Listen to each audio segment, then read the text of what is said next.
Hi hello, বাড়িতে থাকা কিছু উপকরণ দিয়ে কি করে চটজলদি দোকানের মতো পান্তুয়া তৈরি করে নেওয়া যায়, আজকে কিন্তু সেটাই তোমাদের সাথে শেয়ার করে নিচ্ছি। চলো তবে পান্তুয়ার ডোটা কিন্তু তৈরি করে নেওয়া যাক। এখানে আমি কিন্তু 1 কাপের থেকে একটু কম ময়দা নিয়ে নিয়েছি, আর যতটা ময়দা নিয়েছি ঠিক তার অর্ধেকের থেকে একটু বেশি আমি আমুল দুধ এখানে কিন্তু নিয়ে নিয়েছি। এই আমুল দুধটা দেওয়ার জন্য পান্তুয়াটা কিন্তু খেতে খুব সুন্দর হবে। তারপর আমার চিনি গুঁড়ো করা ছিল, তাই আমি এখানে 2 চামচ মতো চিনি গুঁড়ো নিয়েছি। তারপর দিয়ে দেব হাফ চামচের থেকেও একটু কম বেকিং সোডা, আর তারও একটু কম বেকিং পাউডার। তারপর সব উপকরণকে কিন্তু একবার চামচ দিয়ে ভালো করে আমি এখানে মিশিয়ে নেব।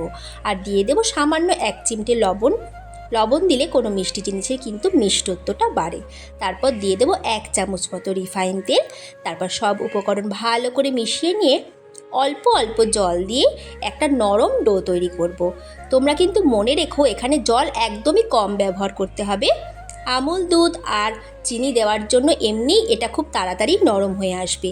এবার এটাকে মেখে বেশ কিছুক্ষণ কিন্তু রেস্টে রেখে দিতে হবে।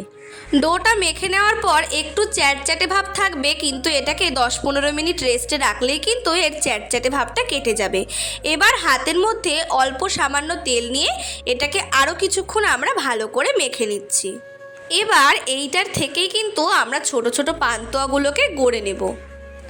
হট করে মিষ্টি খেতে ইচ্ছা করলে কিন্তু বাড়িতে এরকম চটজলদি বানিয়ে নেওয়া যেতেই পারে, কারণ এই সব উপকরণগুলি মোটামুটি সবার ঘরেই থাকে।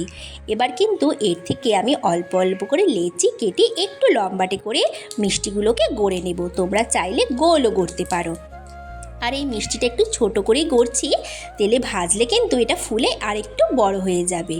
কারণ আমরা ডোটা তৈরি করার সময় তাতে কিন্তু বেকিং পাউডার আর বেকিং সোডা দিয়েছিলাম।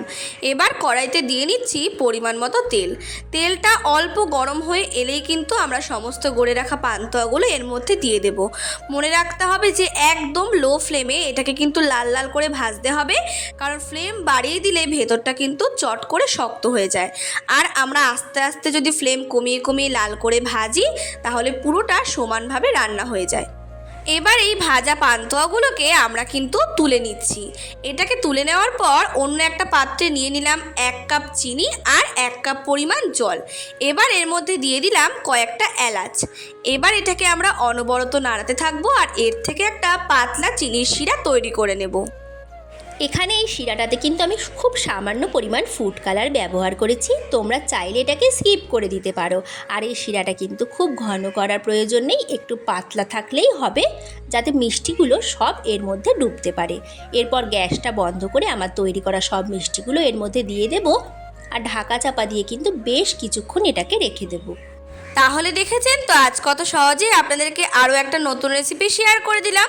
ভিডিওটা ভালো লাগলে চ্যানেলটা সাবস্ক্রাইব করতে ভুলবেন না। আজকের জন্য এটুকুই, বাই।